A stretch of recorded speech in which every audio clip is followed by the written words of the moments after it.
So, I've got the trusty mic out.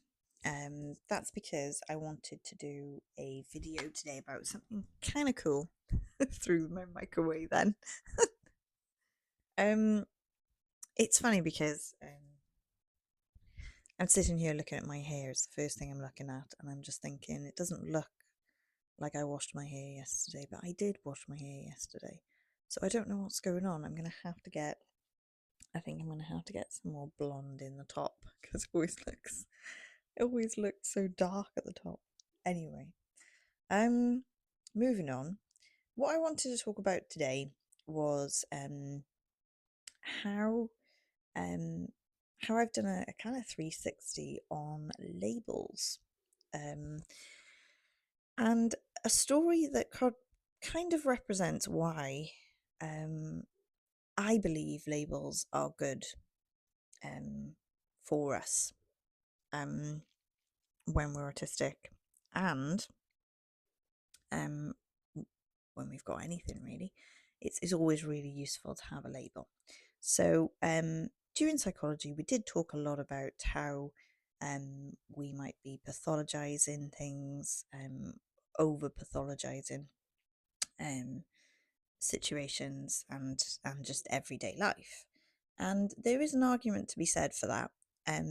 But I think that what is important about labels is probably quite easy to talk about in this story. So, when I was around about probably about 9 or 10, I think, don't know. It's probably people going, no, it wasn't. It was at this age. But who are watching me right now? But basically, I think it was 9 or 10. I was tested for deafness, because I wasn't responding to people at school. So teachers were concerned because they would be talking to me and I wouldn't be responding. Very, very typical of an autistic person, an autistic child. Um, but obviously they weren't looking into that. And I was born in 84. So this would have been probably the 90s, mid 90s, something like that. So yeah, so basically the story is that they were checking me for deafness. I remember the experience. They had this like press the button anytime you hear the birdie. So I was young enough to be them that for them to be going every time you hear the birdie, press the button. And I remember just like pressing this button, thinking this is interesting. um. So yeah, I was tested for deafness. Now, had it been found out that I was deaf, they would have said, okay, she's not responding. She obviously can't hear us. And they would have been things put in place to help me with my deafness. So um, they would have probably used, found ways. I'm not really sure what they would have done in those days, to be honest, but maybe looked into hearing aids. Maybe the teachers would have been maybe talked to me a little bit louder or something like that. So yeah, that would have helped if I'd had, say, a label of deafness. Now, I didn't have a label of deafness because I wasn't deaf. However, um, had they at that point said, okay, she's not deaf, but she's not responding, there's still something wrong, we're going to do some more tests, why isn't she responding? And maybe found out that I was autistic, they may have started to help me with teaching me in different ways. Instead, what happened was I had a really difficult time in school. Teachers didn't like me because I wasn't very responsive, and if I did sometimes respond to things, I would respond in frustration because I didn't know how to communicate what I wanted. And I had a really, really awful time in that school. To the point where I actually went and supported my sister when she went into the school later on, because I felt like, they weren't going to look after her. So I developed a fear of teachers. I was scared of people. Um, they would punish me, but not in basically they would take me into a room full of the teachers, and I think one time they actually took me into a room, stood me up in front of all the teachers and just humiliated me, and that was the way that they they decided to punish me for something that I'd done, and I can't remember what it was. um but yeah, so they didn't really like me, and they made my life a lot worse because they didn't know that I was struggling with something.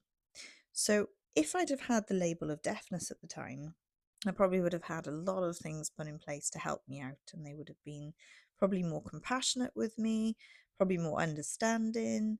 And autism, whether or not they would have been at that time, I'm not sure because there was less known about it, but I would have thought that they would have probably have helped me, even um if that was diagnosed at that age. They probably would have said, "Oh, we understand. This makes sense," and maybe helped me a little bit more. But that's why that's a really good example, I think, of why labels are actually really good.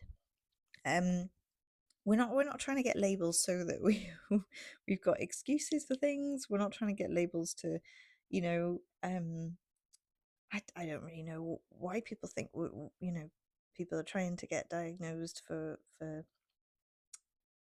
you know for these things. But all I'm saying is there is maybe there is an argument that we are over pathologizing things, especially sadness and things like that, when people are struggling with situations that are difficult.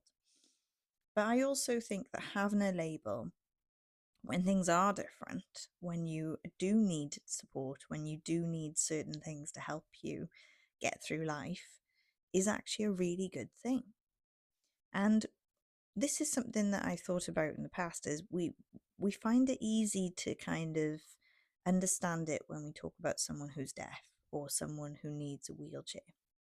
But we find it really, really difficult to understand when we're thinking about what somebody's going through inside their own head. And that is where we need to change our perspective, I think, a little bit, because um, a label of saying that you're autistic means that you need certain things to help you. And it's helped me. Like, I mean, I have studied psychology for a long, long time. Um, I started looking into the kind of popular self-help books and things like that. Um, after family kind of encouraged it and things like that. So that was where it started. And I've read tons of books on all sorts of things, meditation practices, and the law of attraction was books. There's Brené Brown. I mean, you name it. There's um so many self-help books out there now. Louise Hay is another one.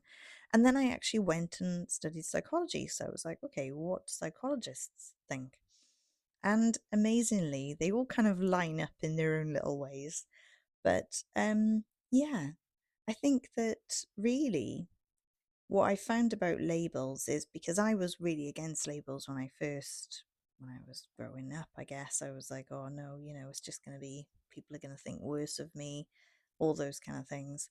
Now I'm talking about my label on social media, going out to lots of people. And to be perfectly honest, I'm really happy with the fact that I've finally got an understanding of why I was different. I wasn't deaf, no, but I was struggling and I was going through something, and a little bit of compassion would have been really, really nice. So I think a label would have done me some good back then. There we go.